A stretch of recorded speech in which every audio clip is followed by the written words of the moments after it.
தமிழகத்தின் நிரந்தர முதல்வர் திரு சி. ஜோசப் விஜய் அவர்களின் சொல்லுக்கு இணங்க மக்களை நேசி, மக்களுக்காக சேவை செய் என்பதற்கு ஏற்றாற்போல் தமிழக வெற்றிக் கழகம் தூத்துக்குடி மேற்கு மாவட்டத்திற்கு உட்பட்ட பகுதிகளில் இருந்தவர்களுக்கு குளிர்சாதன பெட்டி, சவப்பெட்டி, சொர்க்கரதம் இவை அனைத்தும் ஸ்ரீவைகுண்ட சட்டமன்ற உறுப்பினரான சமூக ஆர்வலர் அன்னை வி. ஜி.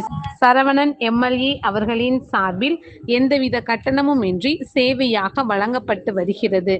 இந்நிலையில் கொர்க்கை மணலூர் பகுதியைச் சேர்ந்த மந்திரம் அவர்களின் மகன் சண்முக சுந்தரம் அவர்கள் 24/7/2026 அன்று வயது முதிர்வு காரணமாக காலமானார்.